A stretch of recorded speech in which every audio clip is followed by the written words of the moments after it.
I was involved in the riots.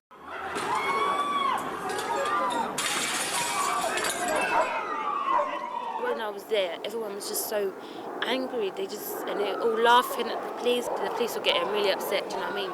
Like, they felt intimidated, and that's how everyone wanted them to feel, because that's how they make us lot feel.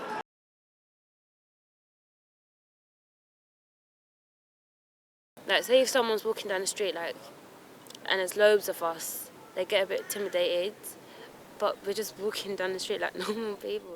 16-year-old Alicia Dorset was among the many youth sentenced for their participation in the London riots of 2011.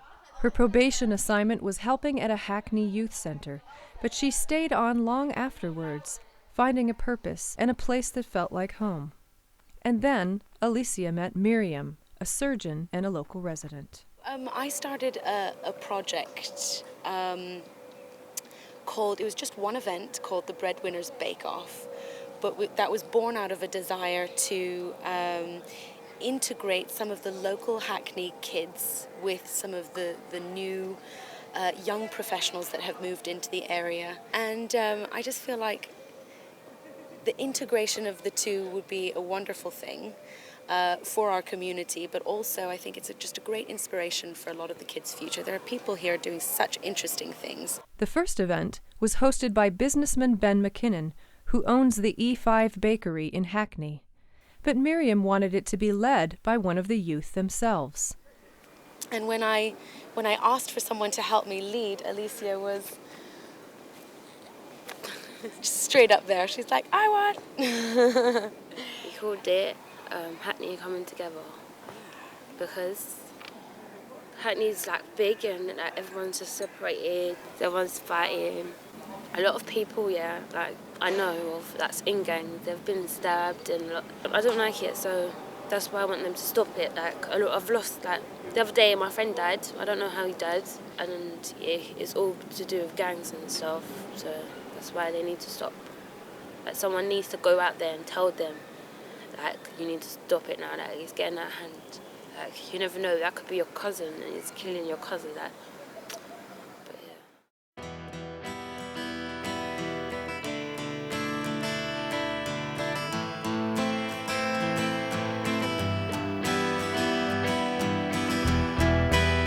But what encouragement does a young person have to leave the gang world and engage in something positive? Across the river in Lambeth, boxing champion and youth worker Rebecca Donnelly offers one alternative. We decided that boxing was a brilliant engagement tool, especially for the hard-to-reach young people. The gym not only offers youth a place to train themselves in the basics of boxing, but also gives them a safe space of belonging, away from the influence of gangs or the temptation of petty crime. And the rigorous activity has an added benefit. Sometimes people come boxing to let themselves out. For example, they might have problems at home and they might express it in boxing.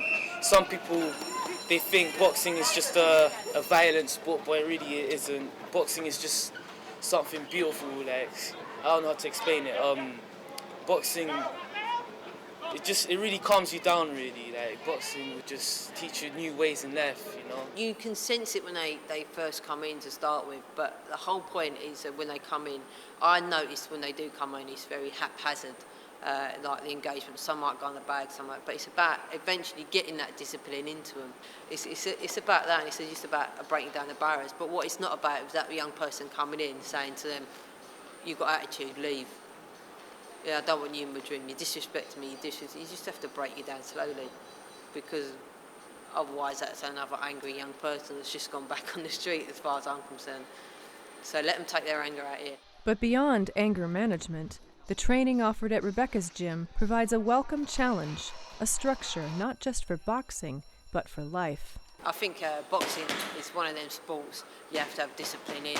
I get a lot of young kids that want to come here, for example, and they want to spar after their second session. Well, why can't I spar? And you're trying to tell them it takes a lot to spar, it's the discipline to do it. I think to have this boxing gym here is a good idea, because for especially youngsters, if they have nothing to do, then they'd be on the streets or on the blocks or something, doing something bad.